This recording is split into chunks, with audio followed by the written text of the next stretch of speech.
No se diga más. No se diga más. Por Top Latina. El presidente de Opción Democrática, José Horacio Rodríguez. Bienvenido, José Horacio. Muchísimas gracias, contento de estar aquí. No se diga más, ustedes me tenían votado. ¿Qué? Invítenme más. Te estás poniendo adelante. Usted estaba como retirado. No, que va. No hemos retirado. Lo que pasa que, bueno, a veces hay momentos que toca hacer introspección, mirar hacia adentro, evaluar y tomarse un tiempo para seguir la lucha, y en eso estamos. Pero bastó con que ayer dijeran en otro programa de radio que van a apoyar a Lionel para que usted apareciera hoy aquí. No, esta invitación estaba previa a eso, ¿eh? Me lo preguntaron cuando yo dije a los compañeros del partido, mañana voy a estar, sintonicen, en No se diga más tempranito. Me preguntaron, bueno, pero a raíz de eso, no, eso estaba agendado. Exacto. A desmentir, espérate, pero vamos a ver. Vamos a aprovechar. ¿Cómo así que van a apoyar a Lionel? No, a ver, yo me tomé la sorpresa de que me llegan y veo que tengo varias llamadas perdidas y digo, ¿y qué es lo que está pasando? Como muchas llamadas juntas a la vez. Y entonces me llega este comentario que me mandaron un corte de un comunicador que cuando vi eso mi reacción fue, pues bueno, lo interpreté como un deseo de los amigos de la Fuerza del Pueblo que les gustaría que eso se diera.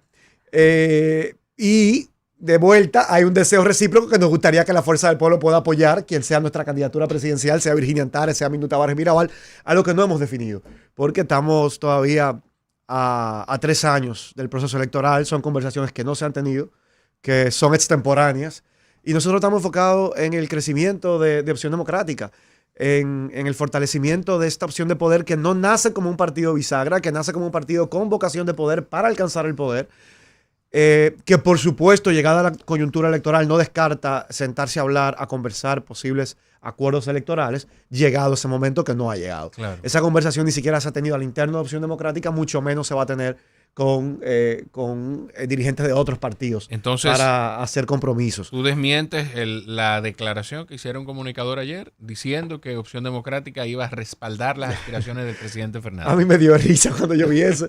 Y a ver, el poco rigor quizá periodístico que hay acá, porque antes de anunciar eso, digamos que... La comunicación es importante, José Horacio, y tú no has dado una respuesta directa a eso.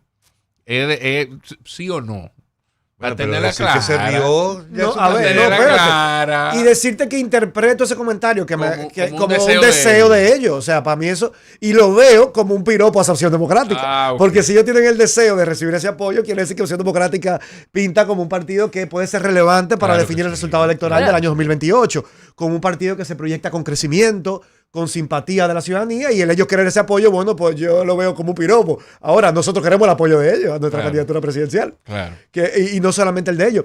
A ver, y quizá hay gente que hace conjeturas, porque en el acto nosotros celebramos en grande los 10 años de Opción Democrática el pasado domingo, y fue un acto muy bonito, fue un acto lleno de energía, vibrante, recordando 10 años recorridos y mirando hacia el futuro, hacia dónde vamos y lo que falta por recorrer y lo que es nuestra visión de país. Ahí estuvimos compartiendo. Y nos acompañaron dirigentes de otros partidos políticos. Incluso fueron invitados más que no fueron. Ahí estaban la presidenta del Frente Amplio, María Teresa Cabrera. Ahí estaba el presidente de la Alianza por la Democracia, Mats Puig. Ahí estaban de dirigentes de movimientos municipales, como el Movimiento Político Ciudadano de Navarrete. ¿Invitaron a Guillermo Moreno? Sí, fue invitado, la Alianza País. ¿Y qué está Guillermo Moreno? ¿Pero qué está Guillermo Moreno? Ellos ese día tenían un encuentro de su dirección nacional y nos mandaron sus excusas. Oh, está bien. Sí, invitamos al Partido de la Liberación Dominicana, no fue nadie, como amigos que en el pasado han sido aliados. En el año 2024 participamos de manera parcial a nivel congresual y municipal con alianzas. Y participó el senador del Distrito Nacional. Pero eso era que estaban allanando el camino. Okay. Entonces, de ahí pienso que pueden venir esas especulaciones, porque el senador del Distrito Nacional, con quien me une una amistad, él me invitó a su acto de rendición de cuentas, que fue días antes, y en reciprocidad, yo le invité a nuestro acto de aniversario, y estuvo presente el senador del Distrito Nacional de la Fuerza del Pueblo. Pienso que de ahí, al ser quizá de las figuras políticas de otros partidos, uno de los que tiene un perfil, bueno, que se perfila como posible precandidato presidencial de esa organización política, de ahí pueden haber surgido esas especulaciones. Pero ahí está el tema. Entonces, me sospecho yo si me preguntan de dónde viene eso. Pero entonces ese comunicador peló ahí porque hubiera conseguido más likes si hubiera dicho que el apoyo iría a Omar. Bueno, no sé. Eso hubiera sido un rumor Míralo mucho ahí. más amplio, ¿no? No, sí, pero por eso no te digo, daría tanta risa. mira, te digo, eso es una comparación que está completamente extemporánea. Primero ellos tienen que definir quién va a ser su candidato presidencial. Nosotros Pero no hemos si fuera definido nuestro Omar. candidato presidencial. Si fuera Omar. Lo que pasa es que nosotros no hemos hablado de eso. Mira, y nosotros, a ver, yo le invité en calidad, como hicimos, con partidos con quienes tuvimos alianzas parciales. Entonces están empezando a tirar su florecita el uno al otro. Pero que, a ver, uno tiene amistades en todos los partidos políticos y con Omar tengo una amistad de nuestros años en la Cámara de Diputados. Fueron 4 años trabajando juntos. En la Comisión de Justicia, de la que ambos fuimos parte, en la Comisión Coordinadora, de la que siendo voceros los dos, nuestro tercer año en la Cámara fuimos voceros los dos. Y en el Pleno, él se sentaba justo detrás de mí. Señores, a veces son largas horas de trabajo en el Pleno, donde uno con quien más suele compartir son a quien tiene a su lado, porque el hemiciclo es muy grande. Entonces, pero por ejemplo, yo tengo una gran amistad también con el presidente Alfredo Pacheco. No, y también un tema generacional. Que es del Partido Revolucionario Moderno, y no por eso nadie tiene que especular que nosotros vamos a ir aliados. Y un tema generacional, PRM. o sea, ese grupo, o sea, Omar, Rogelio, tú, Orlandito, o sea, un grupito que... Víctor Fadul también, Fadul, Juliana, Charlín, Ivania, Carlito, que hicimos una amistad porque es verdad, hay un Olfani, hay exacto, que se dan sus coincidencias y se cultiva una amistad más allá de diferencias políticas. Tú sabes que, José Horacio, sí se percibió, o sí hay quienes perciben que tú te quitaste después que no saliste electo diputado.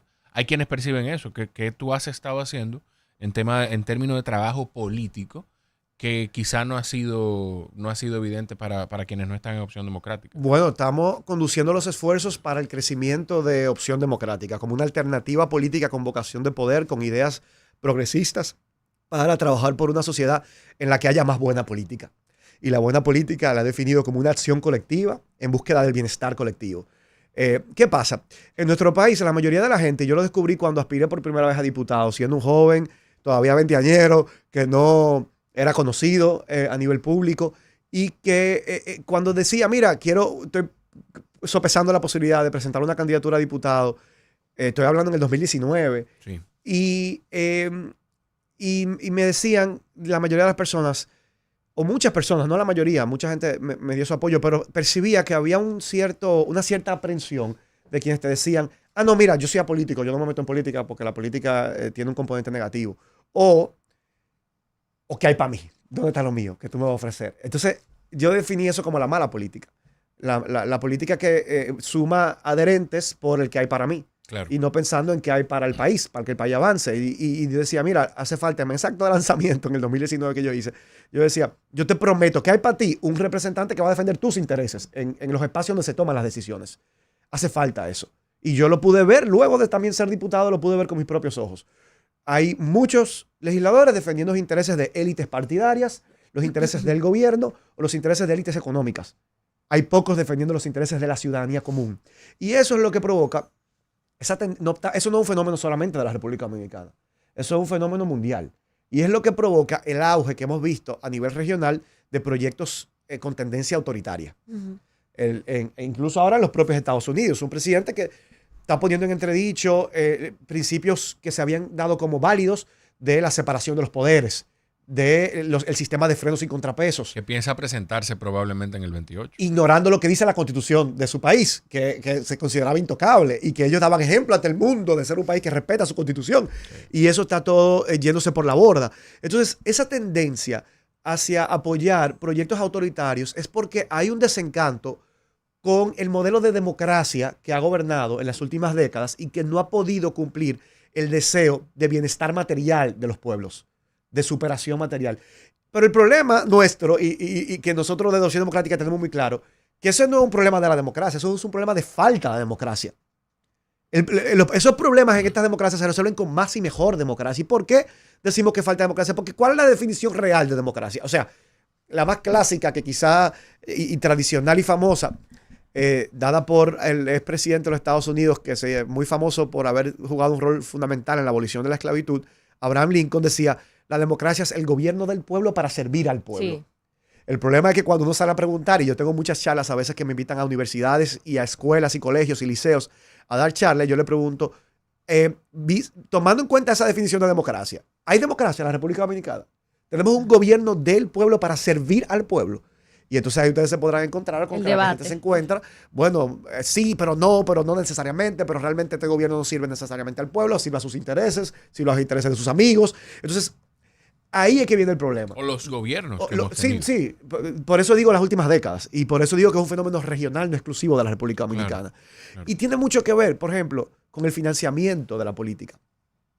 Mientras la política siga financiada por grupos de poder, va a servir a esos grupos de poder en lugar de servir al pueblo. Por eso tú tienes exponentes de un nuevo relato político en Estados Unidos, por ejemplo, que te dicen, no, yo no me financio de grandes lobismos, grupos que hacen lobismo en Estados Unidos, como encabezado por el senador de Vermont, Bernie Sanders, Alexandria Ocasio-Cortez, representante de Nueva York ante el Congreso de los Estados Unidos, que dicen es que para nosotros poder cambiar la política al servicio de quién está el gobierno, nosotros tenemos que cambiar su financiamiento. Y los transparentes dicen, no, nosotros no vamos a financiar. O como el actual aspirante alcalde, nominado candidato a alcalde del Partido Demócrata en Nueva York, que está haciendo una campaña diciendo, mira, dóname $5, dóname $10, 50 o 100, lo que tú me puedas donar, pero yo quiero financiar mi campaña con los aportes de la ciudadanía para poder entonces servir a esa ciudadanía. Que fue un modelo que aquí, yo no sé si lo hacían antes, pero por lo menos pusiste de moda tú con tus aspiraciones a la Así Cámara fue. Y mi campaña, sobre todo en el 2020, así se financió, de bajísimo costo, con los aportes principales que me dio en ese momento el partido que me postulaba y la ciudadanía así con aportes. Yo me acuerdo un compañero de Puerto Plata, que un acto que nosotros teníamos me dio mi primera contribución a mi campaña, por ahí por junio, julio del 2019, y me dio un sobre con 30,000 pesos. Y yo me sentía rico. Y entonces ahí fuimos planificando los siguientes actos de campaña y me acuerdo que salíamos a recoger basura ahí por Honduras, como una manera de, decir la buena política limpia. Sí. Entonces, eso yo creo que es parte de la conversación que tenemos que tener. Sector de gente buena. En lugar de extender hacia proyectos autoritarios, sector de gente buena, tú eres de Honduras. Y ahí hay buenos pastelitos también. Sí. Y yo me congrego a veces en la iglesia, no me congrego, pero visito a veces los domingos la iglesia de ahí, de ese sector. Entonces, le decía, los proyectos autoritarios tienden a recortar los derechos de la ciudadanía y pueden ser atractivos en la medida en que, si en democracia tenemos tantos problemas, vamos a probar suerte con estos proyectos. El problema es que lo hemos probado en el pasado, esos proyectos autoritarios. Y nos ha ido mal. Y nos ha salido muy caro, costoso salir de ellos, pero caro no en dinero, caro en sangre. Claro. Entonces, no podemos correr el riesgo de, por sentir decepción ante el modelo actual, regresar a modelos superados que ya hemos probado y que sabemos que conllevan mucho dolor y sufrimiento. José Horacio, yo quisiera que tú, desde tu posición como presidente de un partido, aunque minoritario, todavía, en proceso de crecimiento. Sí, pero precisamente lo que quiero destacar es que Opción Democrática no surgió y se quedó como tantos otros que han sido permanentemente un partido bisagra. O sea, en el caso de ustedes ha sido un asunto completamente distinto. Yo quisiera que tú nos dijeras, ¿hacia dónde crees tú que estamos yendo ahora mismo en el país? Hoy, 2025, sobre todo de cara al 2028. Tu visión, sin ser del PRM, sin ser del PLD, sin ser de la Fuerza del Pueblo, que son los que normalmente tienen la discusión entre Luis Abinader y Danilo Medina, entre Leonel y Danilo, que ya uno no sabe si hablan o no hablan, qué es lo que no se discute, pero bueno. La República Dominicana está pasando por un momento difícil y se percibe en la calle, se siente. A mí me sorprende porque normalmente cuando uno está en la oposición, uno es que tiene que salir a destacar quizá los puntos negativos del gobierno. Vamos a tenerlo claro, el que está en la oposición va a destacar los puntos negativos, el que está en el gobierno va a resaltar y abundar y exagerar los positivos. Y toda gestión de gobierno en sentido general y sobre todo en democracia, yo digo, tiene sus luces y sombras. Entonces, normalmente un dirigente político de la oposición suele salir y resaltar esas sombras. Pero el problema que yo estoy viendo como dirigente político que soy de la oposición es que no tiene uno que resaltarla. La gente viene y se te acerca a expresártelo. Eso es lo que está pasando en este momento. Pero no es porque ahora hay más participación también y que la gente está más empoderada. No, yo creo que ahora la economía nacional está pasando por un momento difícil, yo creo. Porque es que yo no lo estoy diciendo quizá a nivel de redes sociales. Yo no lo estoy diciendo quizá a nivel de medios de comunicación. No, yo lo estoy diciendo en la calle. A mí me sorprende. Porque años atrás no lo sentía igual. O sea, es una percepción, digamos, que empírica de lo que uno sale. Pero gente que incluso, oye, a mí me sorprende porque hasta gente que trabaja en el gobierno se te acerca sin tú decirle y te dice, mira, yo estoy en el gobierno y no lo puedo decir bajito, pero la cosa va mal. Sigan trabajando. Esto tiene que cambiar. Y yo mismo estoy sorprendido porque me ha pasado en esta semana 2 o 3 veces de gente. Entonces, claro, eso es un llamado de atención para el gobierno. Y yo creo que el gobierno lo sabe porque por algo suspendieron el acto que tenían de celebración de los 5 años. O sea, el gobierno mide. Y el gobierno se está dando cuenta de que el rumbo no va bien. De que el aumento del costo de la vida, el deterioro de los servicios públicos. O sea, yo creo que este gobierno ha sido muy bueno a nivel de estrategia mediática, de publicidad y de propaganda, y eso se sostiene hasta un punto. Y ya eso yo siento que se está cayendo. Y con eso, de nuevo digo, no quiere decir que todo está mal. No quiere decir que no hayan cosas que resaltar. Le tocará al gobierno resaltarlas. Claro. Pero eso provoca un escenario que es ¿cómo se dice? Un caldo de cultivo, un terreno fértil para que los dirigentes políticos que estamos en la oposición, bueno, podamos trabajar para canalizar ese descontento hacia un proyecto que desee cambio político para mejorar esas condiciones. Entonces, el reto está en esos dirigentes que estamos en la oposición. ¿Cómo canalizamos ese deseo o ese descontento? Y eso se puede encarnar en un proyecto político con vocación de poder, y no solamente vocación de poder, porque de nada sirve un cambio para continuar igual. Tiene que ser un cambio más allá de un cambio de partido en el poder, más allá de un cambio de quienes detentan el poder, sino un cambio que vaya acompañado de reformas estructurales.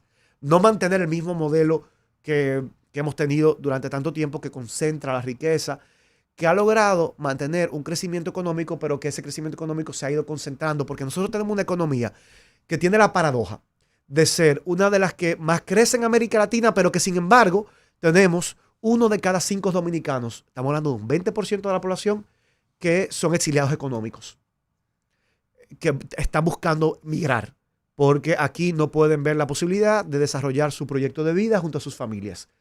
Entonces, tú dices, bueno, pero ¿y qué crecimiento? ¿De qué nos sirve un crecimiento que expulsa a su población? Y eso es algo que quizá estamos acostumbrados porque lo hemos vivido durante muchas décadas en la República Dominicana y lo hemos quizá normalizado, a diferencia de países como Venezuela, que era lo contrario, que recibían migrantes, y entonces han tenido un gobierno que ha logrado una expulsión masiva, algo que no era común ni frecuente, porque no pasaba. Los dominicanos venimos desde los años 60, 70, 80, 90 migrando, la famosa Yola. Por algo somos, en Nueva York representamos una de las principales comunidades de migrantes, que es quizá la capital del mundo, Nueva York.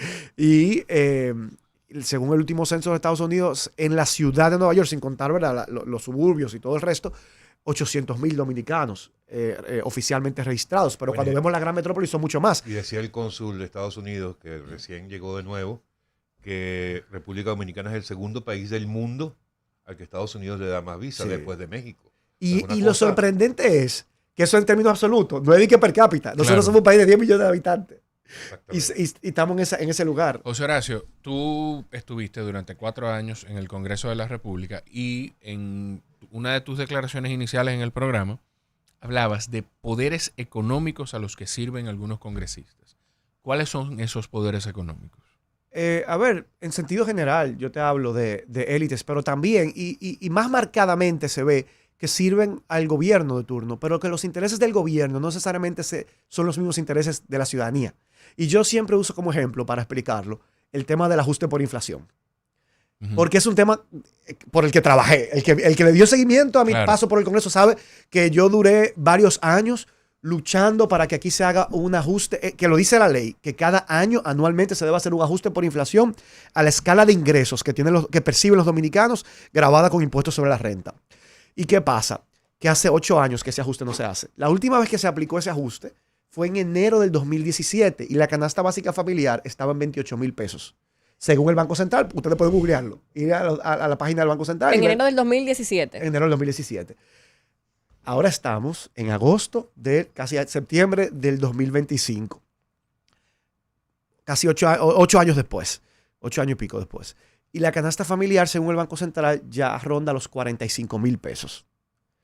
Sin embargo, el monto exento sigue fijo en 34,000. Cuando ese monto se fijó, ¿qué quiere decir? Que hasta 34,000 pesos que usted gane, usted no paga impuestos sobre la renta. Pero ya va mucho más.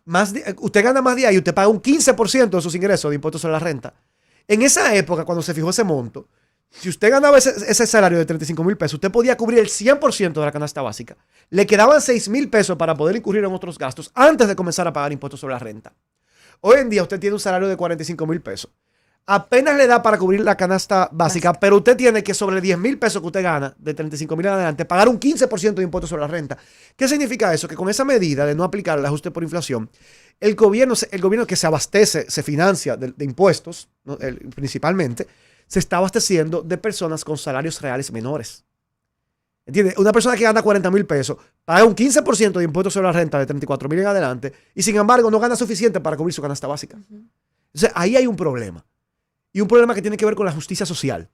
Porque, a ver, ¿para qué el gobierno recauda impuestos? Bueno, para garantizar servicios básicos que garanticen derechos fundamentales como salud, como educación, como acceso al agua potable, como seguridad ciudadana, una serie de derechos que están consagrados en la Constitución, que el Estado debe garantizar y que tienen un costo, porque no son gratuitos darlos. Y se financia a través de impuestos. El problema es que si tú estás recaudando el impuesto de la misma persona que tú luego le tienes que salir a garantizar un bono porque no gana suficiente, entonces hay una distorsión. Nosotros tenemos un sistema tributario muy regresivo. Y la propuesta que se ha hecho en los 2 intentos de reforma fiscal que ha hecho este gobierno mantiene ese aspecto, esa regresividad del sistema. La mayoría de países de América Latina no tienen un porcentaje tan alto de recaudación del total de lo que recaudan de impuestos, que el porcentaje de esos impuestos tan alto sea de impuestos que van directamente al consumo, que afecta normalmente a las capas más bajas de la sociedad en términos de poder adquisitivo.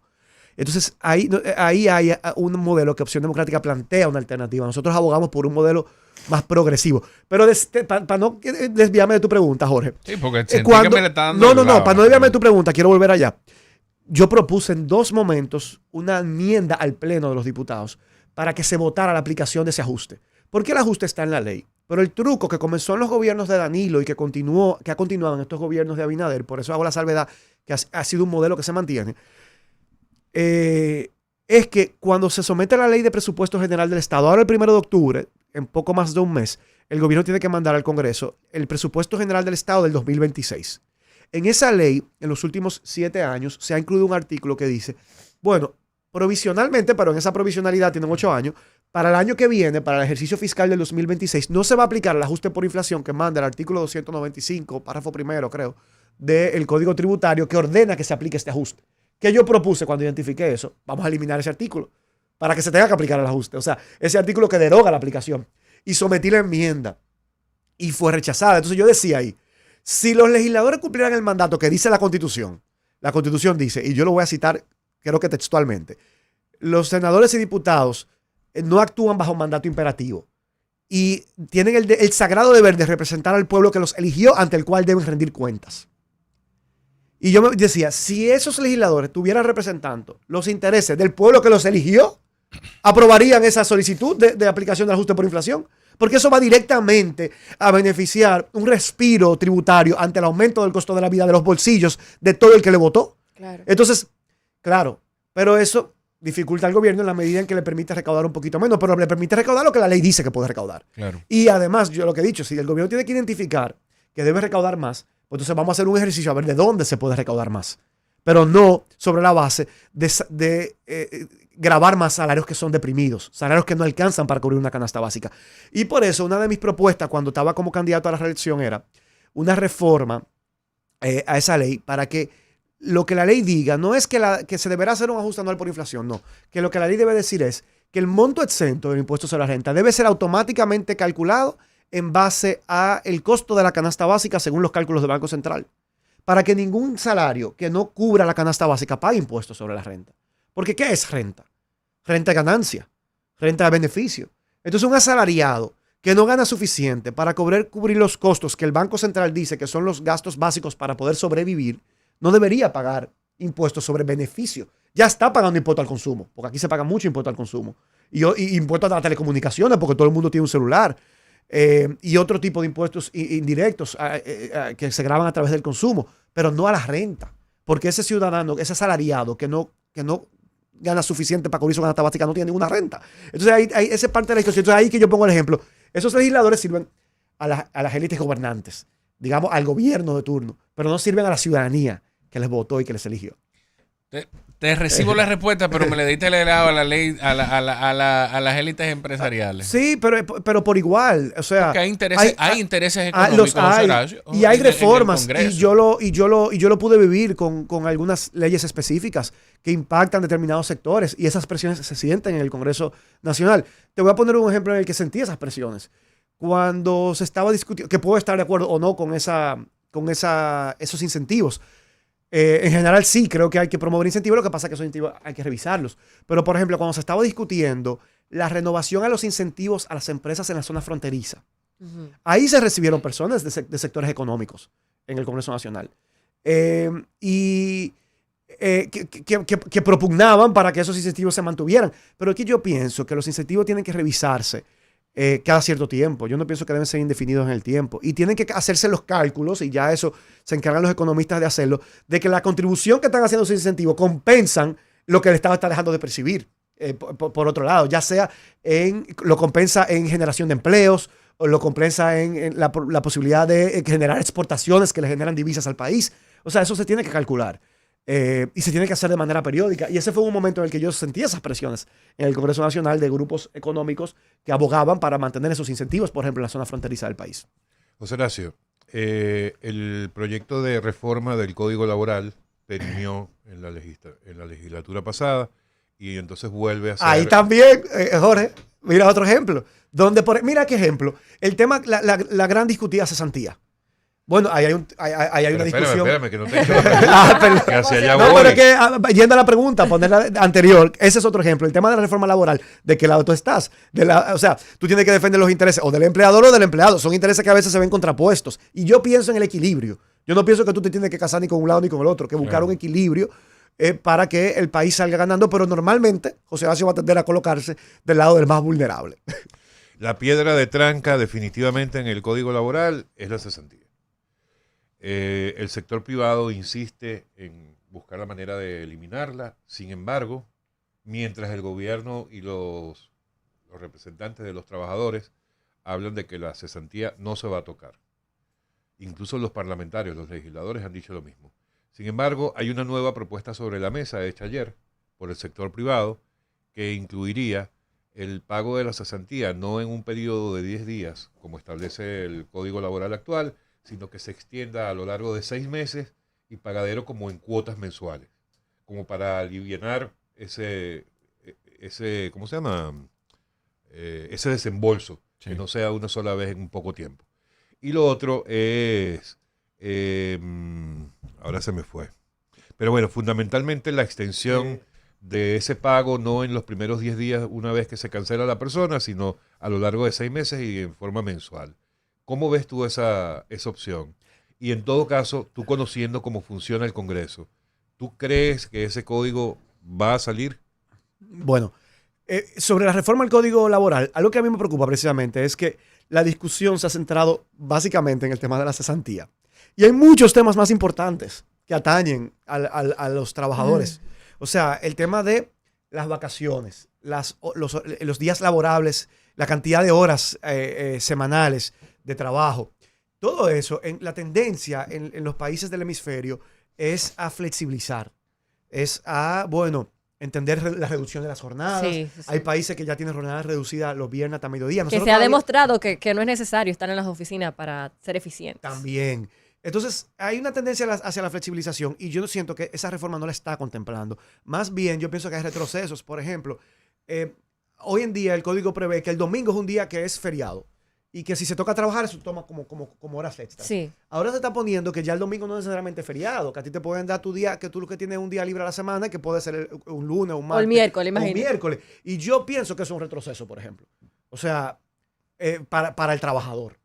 Hay una cultura, hay una idiosincrasia, hay una... hasta por motivos religiosos. O sea, para mí el domingo eso tiene que mantener así. Pero está planteado que ese día esa selección de la persona. No, es la selección del empleador. O sea, eso no queda claro que es la selección de la persona.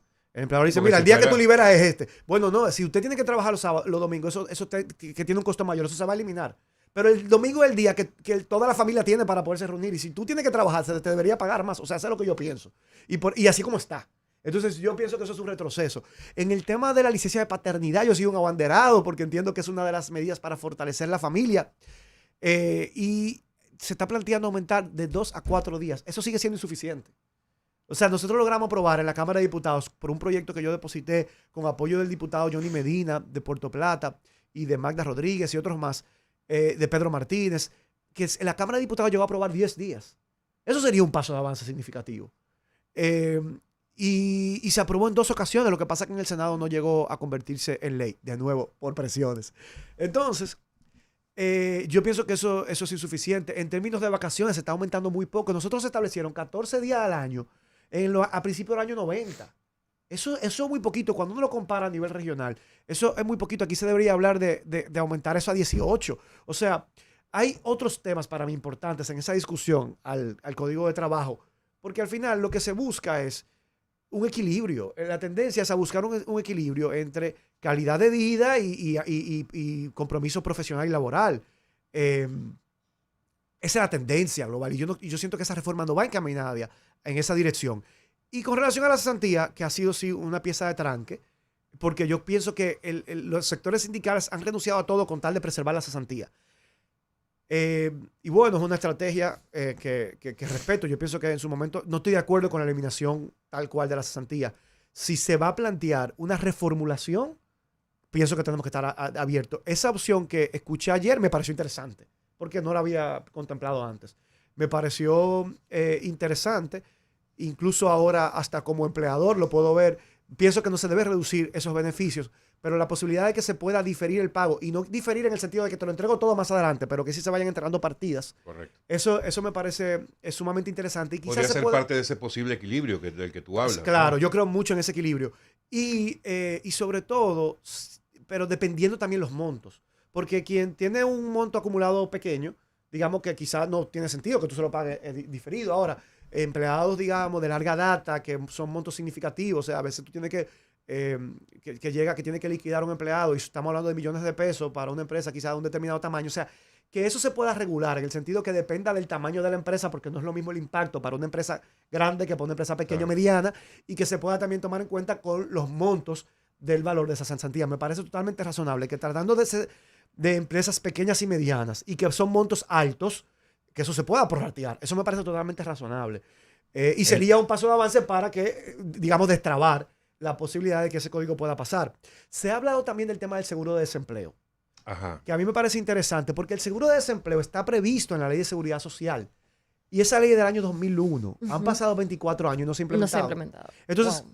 yo pienso que a veces hay promesas que se hacen y que en la práctica no se puede implementar. Entonces, algunos han dicho, no, eliminar la cesantía por un seguro de desempleo. Bueno, porque el seguro de desempleo ya está contemplado y no se ha podido implementar.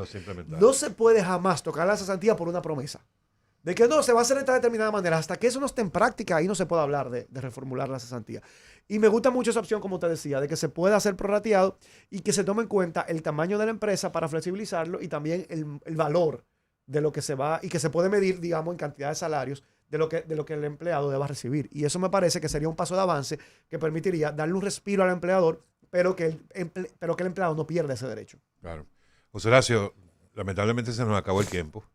Yo en lo Me personal... gusta, mire, yo voy a muchas entrevistas, pero aquí se hacen preguntas buenas. Venga. Son incisivos entonces. Y yo en lo personal te exhorto a que ustedes tienen que seguir activos. Yo siempre hablo de la necesidad de que el sistema de partidos siempre esté fortalecido y que haya partidos que estén en la palestra. No se pueden desaparecer tanto. Te tomo la palabra y nosotros creemos en eso.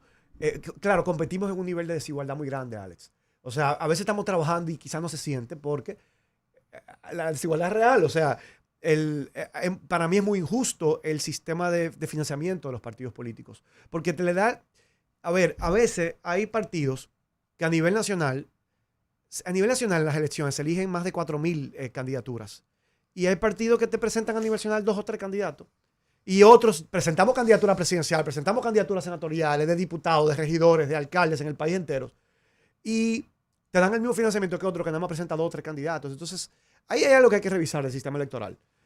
Porque no basta con que simplemente, ok, ¿qué cantidad de votos sacaste? Pero no es lo mismo sacar esa cantidad de votos aliado a un partido grande, apoyando la candidatura de un partido grande que es presidente de la República, que hizo solo. Claro. O sea, no es lo mismo que nosotros logramos casi 30,000 votos en la candidatura presidencial, no, 25, 26,000 votos en la candidatura presidencial, con una candidatura propia. Entonces un partidito chiquito te lo saca apoyando a Abinader. Pero así es fácil. Entonces se le da el mismo trato en términos de financiamiento y yo pienso que eso debe evaluarse. Porque al final, si un partido solamente existe para toda la vida, de 20 años que ha sido partido, siempre apoyar a otro candidato, pues debería perder su reconocimiento y constituirse un movimiento de apoyo. Porque no tiene. Ahora, que una ocasión o 2 haga una alianza estratégica, puede ser, pero que toda la vida su única existencia para apoyar a otro, pues usted no es un partido político. Usted lo que es un movimiento de apoyo, un emprendimiento para poder lograr ver qué consigue en este mercado electoral que nosotros tenemos cada 4 años. Ya Anabel está cortando los ojos. Perdón, me he exagerado, pero gracias, de verdad. Disfruto mucho estas conversaciones aquí en No Se Diga Más. Amigos, el presidente de Opción Democrática, José Horacio Rodríguez, con nosotros. No se diga más. No se diga más. Por Top Latina.